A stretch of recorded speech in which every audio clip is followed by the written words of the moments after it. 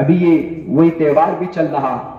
تو دو بادشاہ میں سے جب لڑائی ہوتی ہے ایک جیتتا ہے، جو جیتتا ہے تو ہارنے والے ٹوٹل بادشاہ کا سارا سامان جیتنے والے کا ہو جاتا ہے، اسی کو بولتے ہیں مما غنیمتم، مال غنیمت، اسی کو بولتے ہیں۔ تو اللہ نے جو قرآن میں بیان کیا ہے، پہلے زمانے میں جنگیں ہوتی تھی، اس زمانے میں جب نبی پاک علیہ السلام تھے تو آپ علیہ السلام کو اللہ نے کہا فَكُلُوا مِمَّا غَنِمْتُمْ۔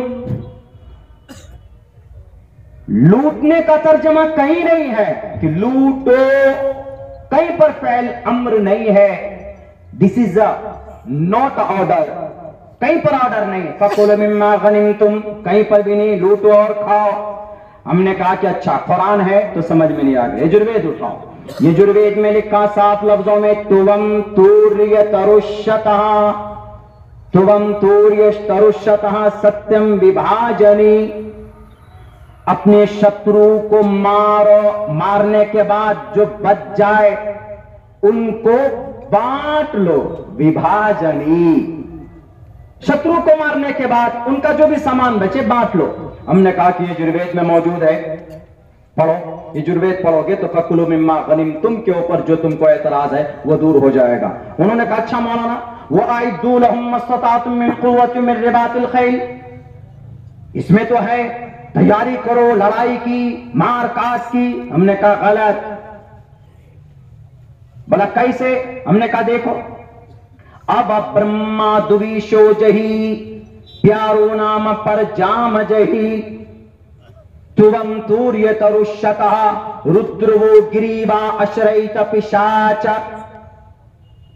مطلب کیا؟ مطلب اس کا یہ ہے کہ اگر کوئی دشمن سامنے ہے، اگر کوئی دشمن سامنے ہے تو اس دشمن کو ڈرانے کے لیے ایشور کے فرمان کے مطابق تیاری رکھو۔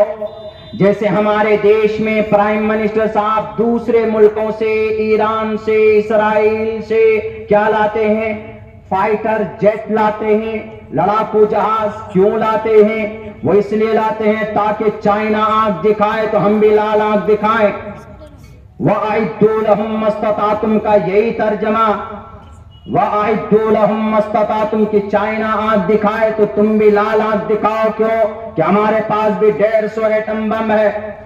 وَأَعِدُّوا لَهُم مَّا اسْتَطَعْتُم پر تو عمل ہمارے مودی جی بھی کر رہے، ہمارا دیش کا گورنمنٹ کر رہا، کوئی بھی ملک کا سرکار کر سکتا۔ ہم نے کہا یہ ہے، یہی بات کہی گئی ہے یجروید کے اندر صاف لفظوں میں، رُدْرُوُ گِرِیبَا اشریت پشاچ اب برہما دویشو جہی۔ اور سنو، برہما کی بات نہ ماننے والے، ایشور کی بات جو نہیں مانتا ہے، اس کو اپنے سماج سے، اس کو اپنے اس کے گردن سے، اس کے سر کو الگ کر دو۔ جہی برہما، اب برہما دویشو جہی، تن سے اس کے سر کو الگ کر دو۔ ہم نے کہا کہ سمجھنے کا وشے ہے، لال بجک کر کے کپڑوں کو دیکھ کر کسی کو گرو مہاراج ماننے کی ضرورت نہیں ہے. جو ریئل میں سنسکرت کے گرامر کو جانے, جو ریئل میں سنسکرت کے الفاظ کو جانے, رٹے ہوئے گرو یا پھر نیم ملا بھی, ایسے بھی ہماری شریعت میں بھی, ہماری یونٹی کمیٹی میں بھی ایسے لوگ ہوتے ہیں. معزز اور مستند اور معتمد علماء کرام وہ ہوتے ہیں جنہوں نے مدرسے کے اندر 8 سال 9 سال تک وہاں کی دال پانی کی طرح دال اور روٹی کھا کر قرآن کریم کی تفاسیر اور نحو صرف کو پڑھا ہو, علم منطق کو پڑھا ہو, تبھی وہ باریک باریک مسائل آپ کو بتا سکتا.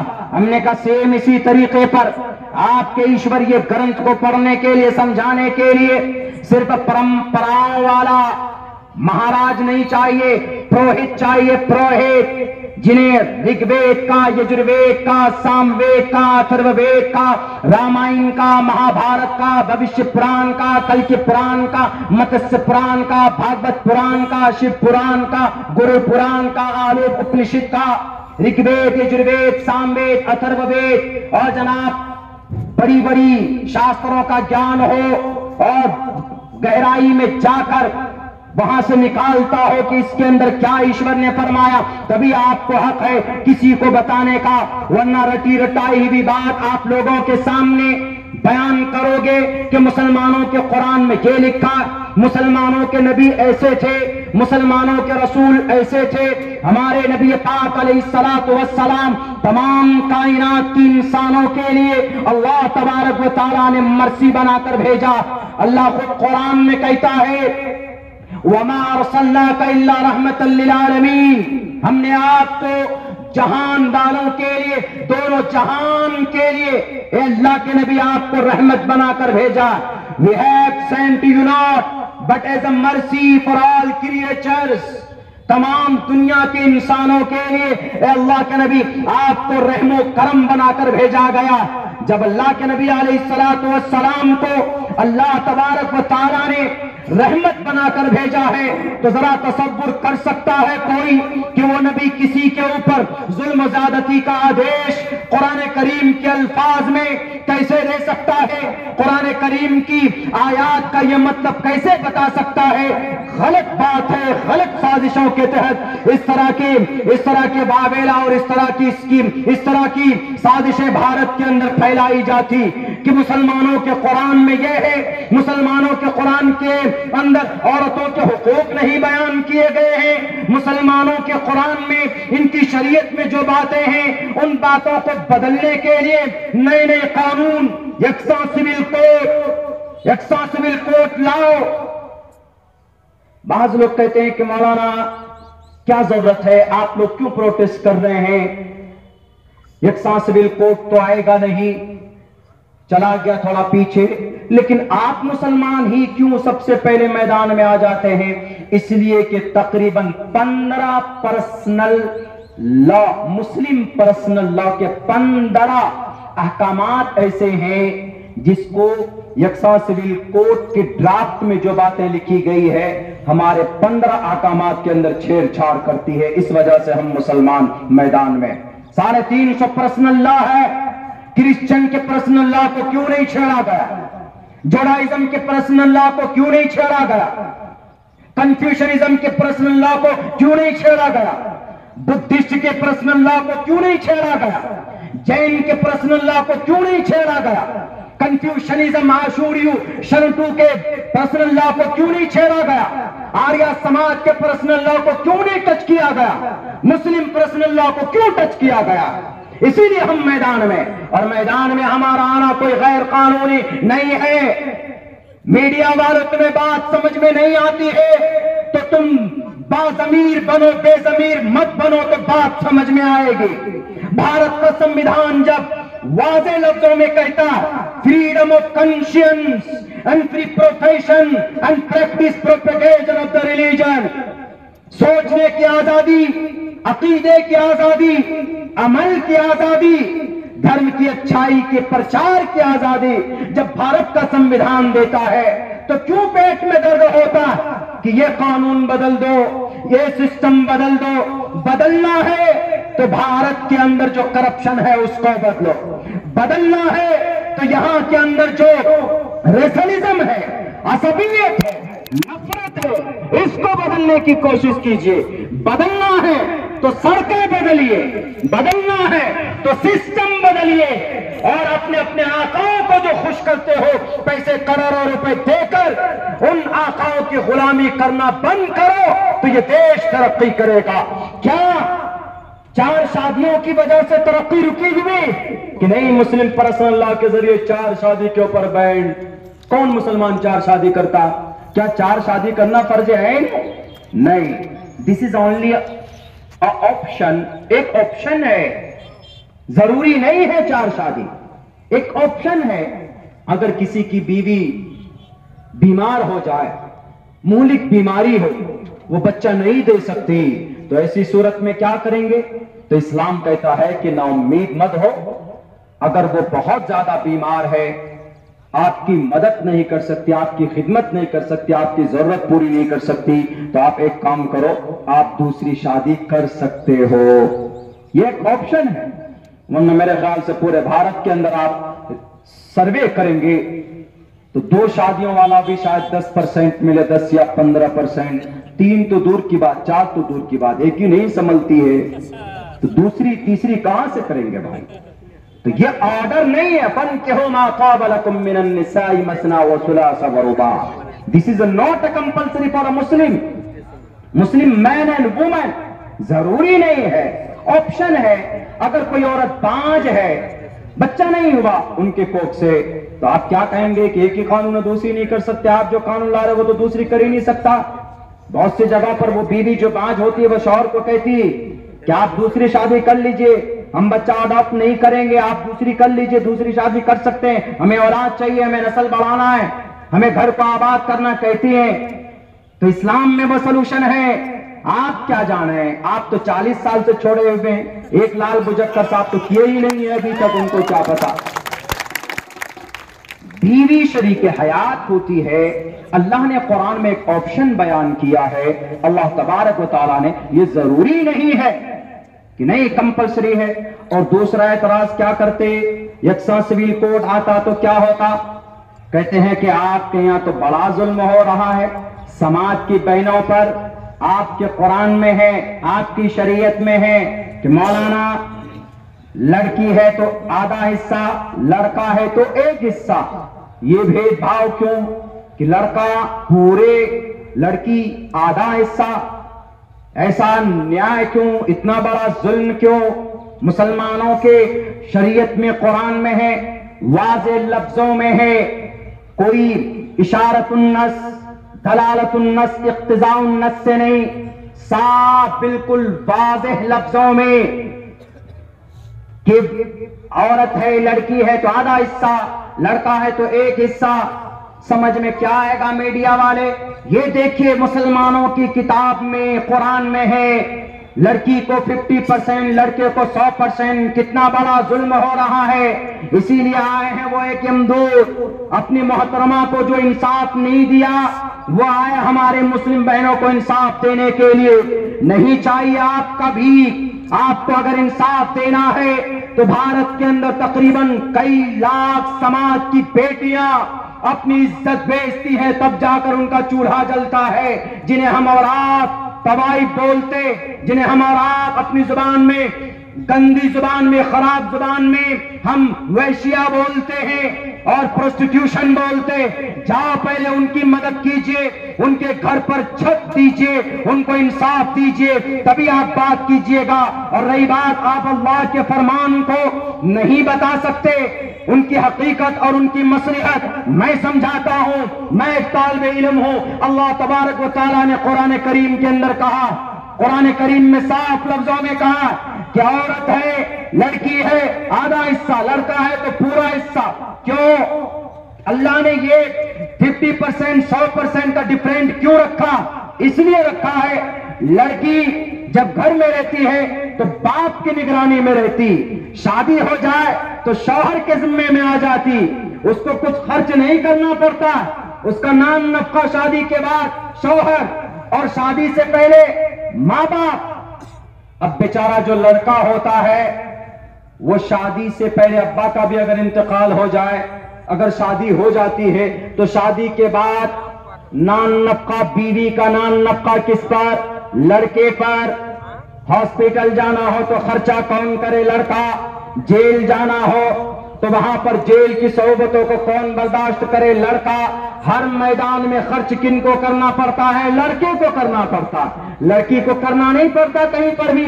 اسی لیے اللہ تبارک و تعالیٰ نے کہا کہ جب لڑکے کو ہر جگہ فیس کرنا پڑتا ہے، سارے اخراجات لڑکا برداشت کرے گا، تو اسی لیے اللہ نے کہا کہ بھئی لڑکے کو 100% ملنا چاہیے، پورا حصہ ملنا چاہیے، اور لڑکی کو کہیں پر بھی ضرورت پیش نہیں آتی۔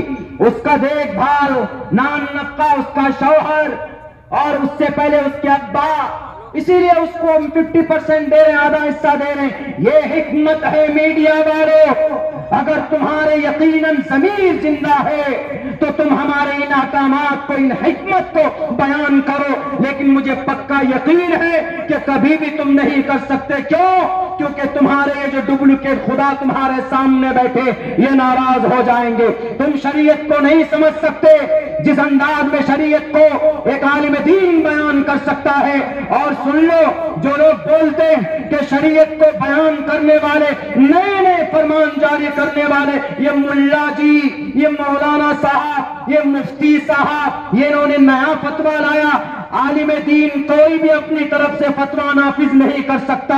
عالم دین تو دور کی بات ہے، اگر ٹوٹل انبیاء بھی مل کر، پوری دنیا کے قاضی القضات، جسٹس آف اسلام بھی مل کر اگر قرآن کریم کے ایک نقطے کو اوپر سے نیچے کرنا چاہے، ایک زبر کو زیر بنانا چاہے تو نہیں بنا سکتے۔ کیوں؟ اللہ نے صاف لفظوں میں کہہ دیا، لا تبدیل لکلمات اللہ، تمہاری جو ناپاک سازشیں ہیں کرو، دنیا یاد رکھے گی۔ اگر تبدیلی لانا ہے تو ہمارے بھارت کے سسٹم کے اندر تبدیلی لائیے، ہندو مسلمانوں کے بیچ میں اتحاد و اتفاق کا ماحول پیدا کیجئے، نفرت کی بات مت کیجئے۔ اور رہی بات یہ، بولتے ہیں کہ مسلمان کیوں فلاں فلاں کی حمایت کرتا ہے، مسلمان رہتا ہے اس ملک میں اور حمایت کرتا ہے وہ فلسطین کے مسلمانوں کی۔ ایک بات یاد رکھیے، کوئی بھی مظلوم قوم ہے دنیا میں، اللہ کے نبی علیہ الصلوۃ والسلام نے صاف لفظوں میں کہا، انصر اخاک ظالما او مظلوما، ظالم کی مدد کرو، مظلوم کی مدد کرو۔ مظلوم کی مدد، ان کو انصاف ملنا چاہیے، یہ مطالبہ کر کے کرو، اور ظالم کی مدد، جو ظلم کرتا ہے اس کے ہاتھ کو روک کر کے کرو۔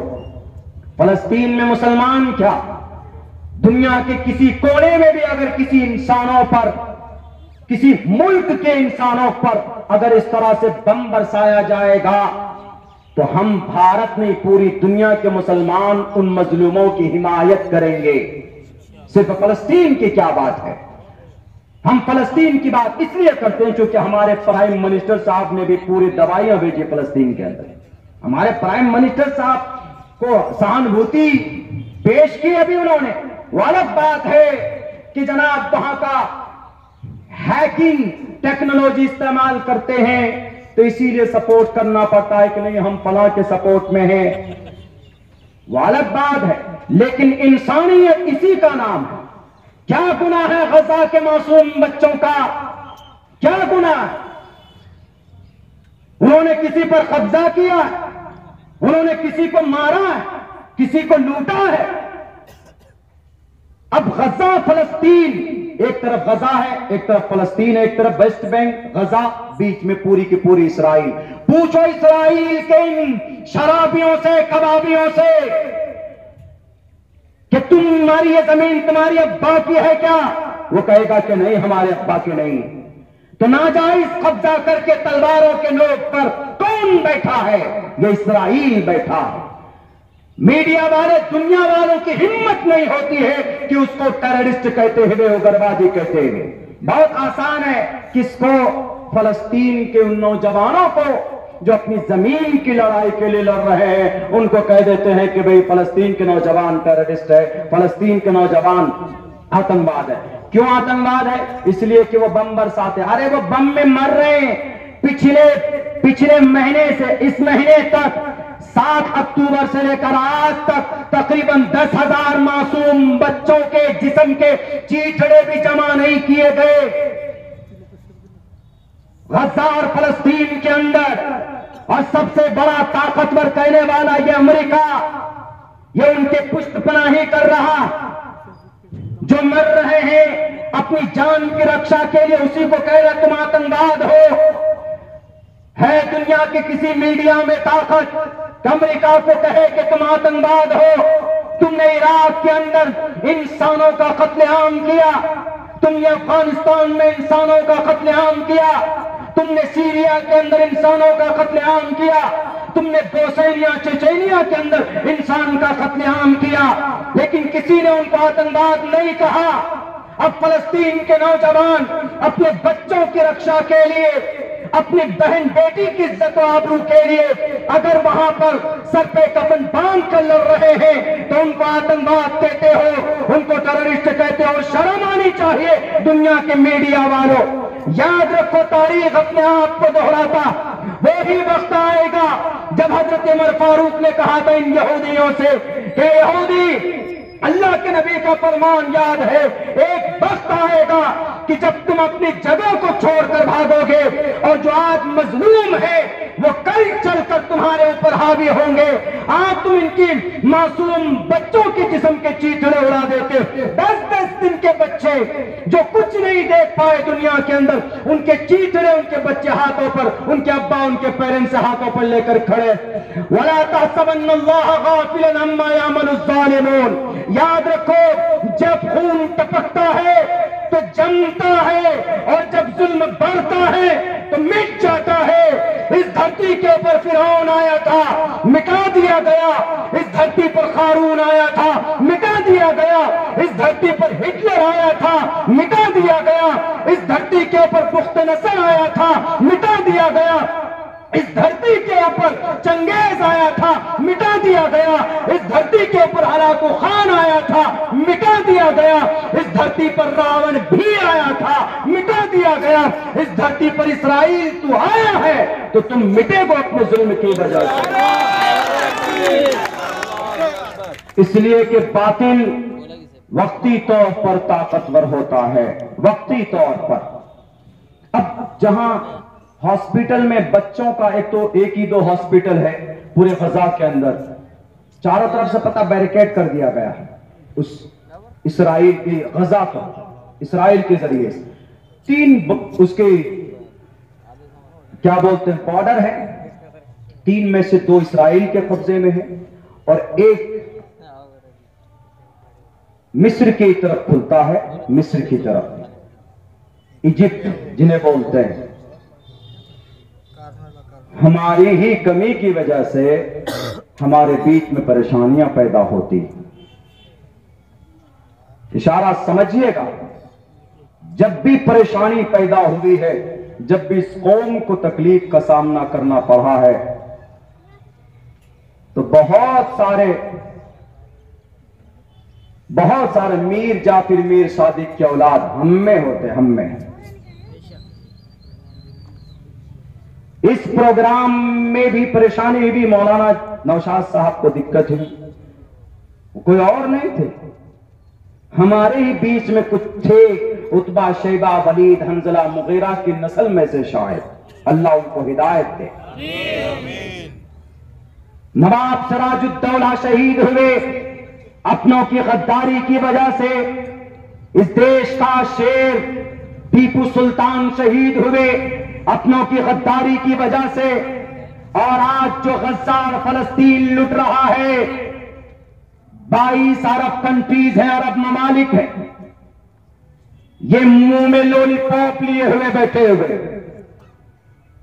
بڑے بڑے بلڈنگ بنا لو، بڑے بڑے برج خلیفہ کروڑوں روپے کا، اگر ان پیسوں سے غریب کی مدد نہ ہو، مظلوم کی مدد نہ ہو تو عرب کنٹری کے ظالم پتھر دل حکمرانوں یاد رکھنا،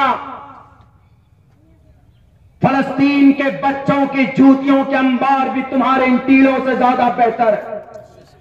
حشر کے میدان میں یہ بچے سوال کریں گے، مصر کے بارڈر پر غزہ کی عورتیں بچے بھیڑ لگائے ہوئے، مصر والوں کو بارڈر کھولنا تھا، کیا ہم تمہاری مدد کریں گے، لیکن مصر کے کٹر دل ظالم بادشاہ کیا کہتا ہے، ہم غزہ کے مسلمانوں کو نہیں لے سکتے، کیوں ان کی خود زمین ہے غزہ میں، تو ہم کیوں ان کو لیں، ارے وہ زمین ہے لیکن وہ زمین ان کے لیے جہنم بنا دی گئی ہے۔ کیا تم مسلمان ہو، کلمہ پڑھنے والے ہو، المسلم کجسد واحد، یاد نہیں ہے کہ مسلمان ایک جسم کا مانند ہے؟ کیا اس میں الگ کیا کہ بھارت کا مسلمان، مصر کا مسلمان، فلسطین کا مسلمان، سیریا کا مسلمان، ایک طرف سیریا، ایک طرف جارڈن، ایک طرف لبنان اور ایک طرف یہ مصر، ان 6 ملکوں سے گھرا ہوا ہے اتنا سا ملک اسرائیل، یہ دندنا رہا، ان کی اتنی ہمت نہیں ہے کہ ان کو کہہ سکے کہ تم ظلم کرنا بند کرو ورنہ ہم چاروں طرف سے 6 طرف سے تم کو ہم سزا دیں گے، ہمت نہیں ہوتی۔ بھول گئے مسلم حکمران، بھول گئے 55 مسلم کنٹریز ہیں انٹائر ورلڈ، 22 عرب کنٹریز ہیں، امریکہ میں تیل کہاں سے آتا ہے؟ عرش معلیٰ سے۔ قطر تیل سپلائی کرتا ہے۔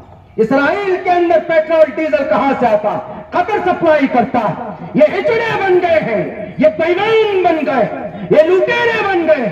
اگر یہ تیل، اگر پیٹرول اور ڈیزل بند کر دے تو ابھی گھٹنوں کے بل ان کو معافی مانگنے پر مجبور ہونا پڑے گا، لیکن نہیں، یہ کٹ پتلی بن چکے ہیں یہ ظالموں کے، یہ اپنے ایمان کو فراموش کر بیٹھے، یہ صرف نام کے اپنے آپ کو کہتے کہ I am a Sultan, I am a king. یاد کرو اللہ کے نبی علیہ السلام کے اس وقت کو جب نبی پاک علیہ السلام مکہ المکرمہ کو فتح کرنے کے لیے چلے تھے، آپ نے کسی انسان کے اوپر کوئی ظلم نہیں کیا تھا، لیکن نبی پاک جنرل بہادر بن کر آئے تھے۔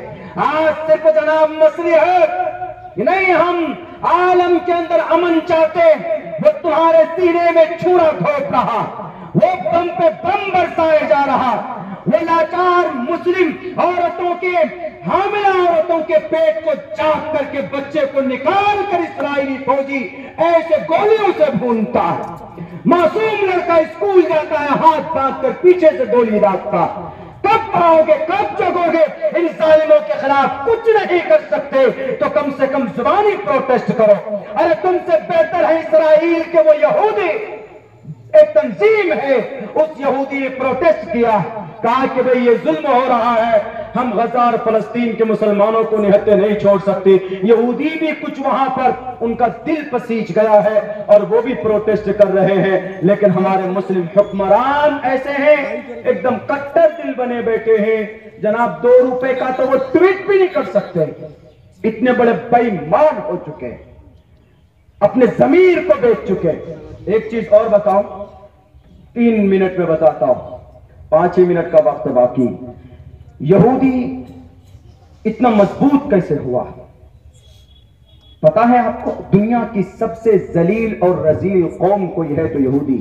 علماء بیٹھے ہیں، میری تصدیق کریں گے، غیر المغضوب علیہم، مغضوب علیہم بالاتفاق تمام مفسرین نے لکھا ہے اس سے یہودی قوم مراد ہے، یعنی جن پر اللہ کا غضب نازل ہوا۔ اور ضربت علیہم الذلۃ والمسکنہ بالاتفاق، عبداللہ ابن عباس نے بھی تصدیق کی ہے کہ اس کا بھی مقصد اور اس کا بھی مطلب اور اس سے مراد یہودی ہی ہے۔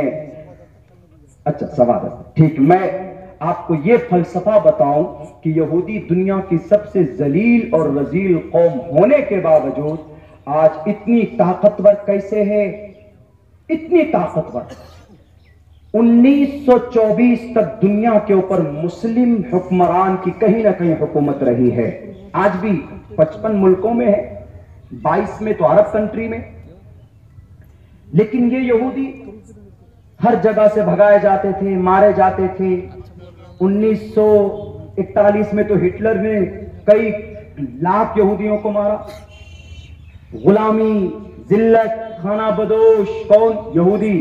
لیکن آج پتا ہے آج صبح سویرے اٹھتے ہیں کولگیٹ یہودی، برش اورل بھی یہودی، بچے کون سے اسنیچر اور ڈیری ملک کٹ کیٹ یہودی، اور جناب بالوں میں ہمارے نوجوان جو سلمان خان والا ہیئر کٹنگ کر کے جو وہ کر لگاتے ہیں، لورل کلر میں، ہیئر کلر میں سب سے مہنگا لورل وہ ہوتا یہودی، CNN کون یہودی، آئی فون کون یہودی، نوکیا کون یہودی، موٹرولا کون یہودی، سب یہودی یہودی، یہاں تک کہ بچے چھوٹے بچے ہم جو پیمپرس پہناتے وہ بھی یہودی۔ سارے پروڈکٹ تقریباً 380 پروڈکٹس ہیں ان کے یہودی کے، لپسٹک لپ بام یہودی، کاسمیٹک کی دنیا میں جائیے یہودی، ہر طرف یہودی، ہر طرف یہودی، تھمس اپ، کوکا کولا، پیپسی، میرنڈا، 7 اپ یہودی، سب یہودی۔ یعنی وہ قوم جو ذلیل اور رسوا تھی آج اتنی مضبوط بن گئی ہے، کسی کے اندر اتنی ہمت نہیں ہے کہ اسرائیل کے اوپر ہاتھ ڈال دے۔ آج اتنی طاقت کا مالک وہ بن چکا، اتنی طاقتور ہوا کیسے؟ کیا انہوں نے برج خلیفہ بنایا؟ کیا انہوں نے، انگریزوں نے دیکھا کہیں بڑے بڑے بلڈنگ اور بڑی بڑی تعمیرات کرتے نہیں، وہ کیا بناتے ہیں؟ ایجوکیشن کی دنیا میں کام کرتے۔ کیمبرج یونیورسٹی کون؟ انگریز۔ آکسفورڈ یونیورسٹی کون؟ یہودی۔ ہارورڈ یونیورسٹی کون؟ یہودی۔ یہ یونیورسٹی بناتے ہیں۔ یہ ہمارا بچہ پڑھتا ہے کس لیے؟ میں اس لیے پڑھ رہا ہوں تاکہ میں انجینئر بن کر نوکری کروں، اچھی بیوی مل جائے، گاڑیاں مل جائے شادی میں، جہیز میں، بہت ساری باتیں ہو سکتی۔ لیکن یہودی بچے سے what do you study؟ کیوں پڑھ رہے؟ فیوچر میں کیا بنو گے؟ وہ کیا کہتا ہے؟ میں فیوچر کے اندر میں کمپنی بناؤں گا، میں جاب کے لیے نہیں پڑھ رہا ہوں، میں جاب پیدا کرنے کے لیے پڑھ رہا ہوں۔ 38 تنظیمیں ہیں یہودی کے، 38 میں نے ریسرچ کیا، آپ بھی کریں گے آپ کو بھی مل جائے گا۔ 38 تنظیمیں ہیں یہودی کی، 1915 سے محنت ہو رہی، ایجوکیشن میں الگ اور تجارت کی دنیا میں الگ، معیشت میں الگ، اور جناب سوشل پر الگ، ٹیکنالوجی میں الگ، اور 30 تنظیمیں امریکہ میں، اور آج جا کر 1947 میں ان کو باضابطہ سرٹیفکیٹ مل گیا اسرائیل، اور اسرائیل کے اندر، اور آپ کو معلوم ہے یہ یہودی نے اتنی محنت کی، ہم لوگ نہیں کرتے، ہم لوگ پولنگ ڈاؤن پروگرام کیوں ہو رہا ہے، مولانا شاید پروگرام کیوں کر رہے ہیں، فوراً گھس جاتے ہیں مخبری کرنے کے لیے، ماما صاحب کے پاس چلے جاتے ہیں، اب ایسا ہو رہا ویسا ہو رہا، نہیں، سب مل کر کوئی بھی کام کیجیے۔ آپ کے سیاسی نظریات الگ ہو سکتے ہیں، رکھیے اپنے پاس، کوئی کسی کو سیاست میں کسی پارٹی کو سپورٹ کرتا، کوئی کسی کو کرتا، بہت ساری پارٹیاں، لیکن جب ملی سماجی باتیں آئے تو ایک پلیٹ فارم پر جمع ہو جائیے، ایک پلیٹ فارم پر۔ جب دیش کی بات آئے، دیش کی ترقی کی بات آئے تو ایک پلیٹ فارم پر جمع ہو جائیے۔ یہ چیز اگر کسی نے دکھائی ہے تو یہودی نے دکھائی۔ آپ کو میں بتاؤں اور کام کی پتے کی بات، یہودی نے ہمارے نبی کی سنت پر عمل کیا ہے، ہمارے نبی کی سنت پر۔ آپ کہیں گے کہ مولانا یہودی اگر سنت پر عمل کرے گا، اللہ کے نبی علیہ السلام کی سنت پر، تو ان کو کوئی ثواب ملنا، وہ کیسے کامیاب ہو سکتا؟ علماء بیٹھے ہیں، پوچھ سکتے ہیں۔ میرے شیخ محترم مفتی سعید احمد صاحب پالن پوری اور ہمارے استاد محترم حضرت مولانا ارشد مدنی ترمذی جلد اول، ہم نے ان سے جلد ثانی ان سے ہم نے پڑھی۔ مفتی سعید صاحب فرماتے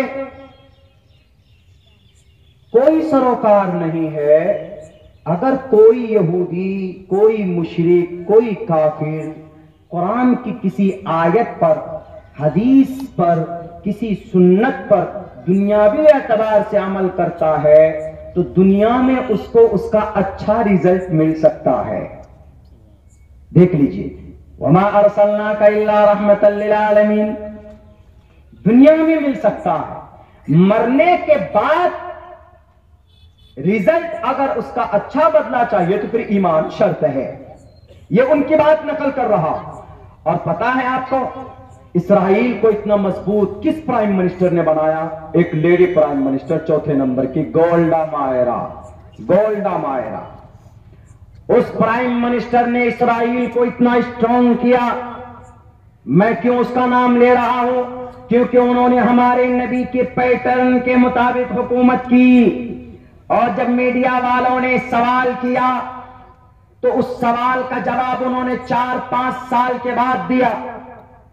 گولڈا مائرا جب آئی حکومت میں تو اسرائیل کے پاس ہتھیار نہیں تھے، اسرائیل کے پاس کوئی اسلحہ نہیں تھا، کوئی ویپنز نہیں تھے کہ سامنے کوئی دشمن آ جائے تو مقابلہ نہیں کر سکتے تھے، اتنا اسٹرانگ نہیں تھا۔ تو گولڈا مائرا آنے کے بعد جو پیسہ، جو فنڈ تھا وہاں کے گورنمنٹ کا، ان پیسوں سے وہ وہاں کے جنتا کا پیٹ کاٹ کاٹ کر، ان کے پیسے لے کر عرب کنٹری سے جتنے بھی تھے، جارڈن آس پاس میں، ایران، عراق اور دوسرے عرب کنٹری میں جہاں جہاں پر بھی تھے ویپن، اسلحہ ملک کے لیے خریدے۔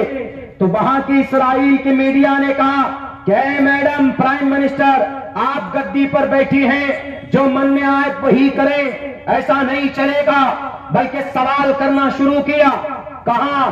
اسرائیل کے میڈیا والوں نے گولڈا مائرا سے، جیسے ہمارے اس ملک کے اندر ہمارے میڈیا والے کرتے نہیں، بس صرف پرائم منسٹر صاحب سے، اتر پردیش کے لال بجکر صاحب سے آم کھانے کے بارے میں پوچھتے ہیں، آپ تھکتے کیوں نہیں ہیں یہ پوچھتے ہیں، ریئل باتوں پر سوال نہیں کرتے۔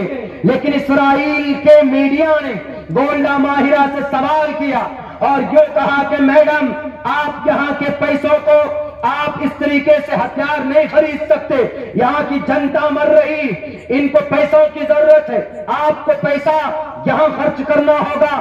گولڈا مائرا نے کہا میں تمہارے اس سوال کا جواب اگلے آنے والے کئی سال کے بعد دوں گی۔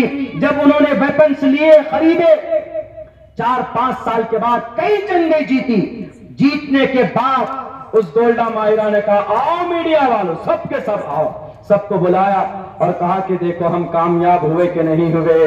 سب نے کہا کہ ہاں آپ کا وہ فیصلہ ٹھیک تھا۔ انہوں نے کہا میڈیا والوں نے کہ میڈم آپ نے یہ فیصلہ، اتنا بولڈ فیصلہ کیسے لیا؟ غریبی کی سچویشن میں آپ نے ہتھیار خریدے اپنے ملک کے لیے، لیکن ابھی 4 سال کے بعد ہم دیکھیں اتنی بڑی طاقتور ملک بن کر ابھرے ہیں کہ 6 کنٹری کو انہوں نے پانی پلا دیا تھا گولڈا مائرا نے۔ تو اس وقت اس لیڈی عورت نے کیا کہا، وہ جواب سننے کے لائق۔ اس نے کہا I used to study in a school، جب میں اسکول میں پڑھ رہی تھی تو اس وقت میں نے ایک لٹریچر پڑھا تھا محمد رسول اللہ کے بارے میں، کہ 23 سال میں محمد نے 27 غزوات میں شامل ہوئے، میدان جیت کر لائے۔ اس کے ساتھ ساتھ ہم نے دیکھا کہ محمد کے پاس 9 تلوار تھی، کپڑے 2 جوڑی بھی نہیں تھے۔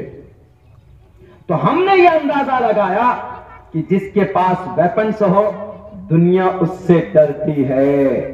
ہم نے نبی کی زندگی کو دیکھا کہ 23 سال میں 1.25 لاکھ جانوں کی قربانی پیش کرنے والے صحابہ کو پیدا کیا، اور وہ نبی کہیں ڈرا نہیں، کہیں نہیں ڈرا۔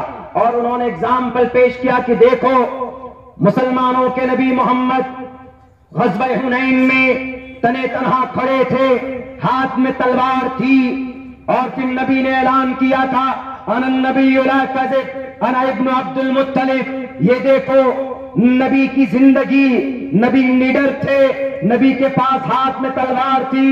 ہم نے دیکھا کہ دنیا کا سب سے کامیاب انسان اگر کوئی ہے تو وہ نبی ہے، نبی کے طریقے کے مطابق 100% کامیابی ہے۔ آج اسرائیل کو کامیاب بنانے والا اس کے چوتھے نمبر کی پرائم منسٹر گولڈا مائرا بھی ہمارے نبی کی سنت پر، طریقے پر چل کر آج اس نے اسرائیل کو اتنا طاقتور بنایا۔ اور ہمارے عیش پرست جتنے بھی مسلم بادشاہ ہیں، سونے چاندی کی گاڑیوں پر بیٹھ کر، ایئر کنڈیشن روم میں بیٹھ کر نہ نماز پڑھتے ہیں، نہ چہرے پر داڑھی رکھتے ہیں، اور نہ غریبوں کی مدد کرتے ہیں، نہ ظلم کے خلاف آواز بلند کرتے کرتے ہیں، کبھی سنت پر حدیث پر عمل کرو گے، انصر اخاک ظالما و مظلوما، مسلم کنٹریز کے پتھر دل حکمرانوں، اور ایک بات سن لو دنیا والوں، متحد ہونا ہوگا۔ اگر آپ متحد ہوں گے تو دنیا آپ کی قدموں میں ہوگی۔ بھارت کو مضبوط کرنا ہے تو ہندو مسلمانوں کو متحد ہونا ہوگا، اور مسلمانوں کو اپنے معاملات اگر حل کروانے ہیں تو سارے مسلمان جتنے بھی مکتبی فکر کے ہیں، دیوبندی، بریلوی، اہل حدیث، تبلیغی جماعت جتنے بھی ہیں، سب کو ایک پلیٹ فارم پر آ کر قانونی اعتبار سے اپنے مسائل کا حل نکلوانا ہوگا۔ جب آپ متحد ہوتے ہیں تو اس وقت اللہ کی طرف سے مدد آتی ہے۔ اگر آپ متحد نہیں ہوں گے تو اللہ تبارک و تعالیٰ کی طرف سے آنے والی مدد بھی رک جاتی۔ اسی لیے میں آخر میں یہ گزارش کروں گا کہ دنیا والوں، اے ایمان والوں، آپ اس نبی کی امتی ہیں جس نبی کو اللہ نے اتنی طاقت دینے کے باوجود بھی کسی کے اوپر ظلم و زیادتی نہیں کی تھی۔ ہمیں اس نبی کی سنت کے مطابق زندگی گزارنا ہے، اس نبی کے طریقے کے مطابق زندگی گزارنا ہے، اور اگر ظالم باطل ابھر کر آتا ہے اس کی آنکھوں میں آنکھیں ڈال کر بات کرنی۔ ہمارا بھارت کا سنویدھان یہ اجازت دیتا، آرٹیکل 19 صاف لفظوں میں کہتا، فریڈم آف ایکسپریشن، کھلے لفظوں میں آپ بات کر سکتے ہو قانون کے دائرے میں رہ کر، اور آپ کہہ سکتے ہو اس دیش کے اندر آن بان شان کے ساتھ ہم رہ سکتے ہیں، کیونکہ اس دیش کی مٹی کے اندر 3 فٹ مٹی تک اس دیش کے اندر ہمارا خون ملا ہوا۔ آپ شاملی کے میدان دیکھیں گے، ہماری لاشیں نظر آئیں گی۔ بھارت کے کسی بھی کونے میں جائیں گے تو ایمان اور کلمہ پڑھنے والوں کی خون آپ کو وہاں پر نظر آئے گا۔ اسی لیے کسی سے ڈرنا نہیں، کسی سے خوف نہیں کھانا، اس دیش کے اندر امن کے ساتھ رہنا۔ لیکن کوئی ظالم آتا اگر غیر قانونی طور پر بلڈوزر آپ کے مدرسے پر چلتا ہے تو آپ قانونی کارروائی کیجئے اور ان کو کہیے کیا تمہارے پاس بلڈوزر ہے؟ ہمارے نبی کے پاس جبرائیل امین جیسا بلڈوزر تھا جو زمین پر ہاتھ دے کر قوم لوط کو آسمان پر لے جا کر پٹک دیا تھا، لیکن ہمارے نبی نے کسی مظلوم کے گھر پر بلڈوزر نہیں چلایا، کسی مسجد کے مینارے کو نہیں ڈھایا، کسی مدرسے کو شہید نہیں کیا۔ یقیناً اگر کوئی کہیں پر لیگل کوئی کام ہوتا ہے تو آپ ایکشن لیجئے، آپ قانونی کارروائی کیجئے، لیکن ڈرا کر دھمکا کر یہ ڈرنے والی قوم نہیں ہے، یہ کسی کی ڈر سے اپنی آواز خاموش کر لیں، یہ وہ قوم نہیں ہے۔ ہم نے انگریز سے دیش کو پاک کیا تھا، اگر آج بھی ضرورت پڑے گی اس دیش کو بچانے کے لیے، سنویدھان کو بچانے کے لیے، سڑکوں پر اوپر قانونی کارروائی کے مطالبے کے لیے تو ہم میدان میں نکلیں گے، انشاءاللہ اس دیش کی حفاظت اور رکشا کریں گے۔ ہم وہ قوم ہے جو وفادار ہے۔ اللہ سے دعا کرتا ہوں کہ اللہ تبارک و تعالی ہم تمام مسلمان بھائیوں کو کہنے سننے سے زیادہ عمل کی توفیق عطا فرمائے۔ ابھی بیٹھے ہوئے دعا ہوگی، حضرت دعا کریں گے اور فلسطین کے مسلمانوں کے لیے دعا ہوگی۔ آپ سبھی حضرات اطمینان سے بیٹھے۔ میں ایک ضروری اعلان آپ حضرات کے سامنے کر رہا ہوں۔ حضرت نے بولے ان فلسطینی بچوں کے واسطہ دے کر آپ کو بول رہا ہوں کہ آنے والی جمعہ کو انشاءاللہ خاموش احتجاج ادگیر میں کیا جائے گا، اور جتنے لوگ کوئی راستہ کھلا نہیں رہے گا، اگر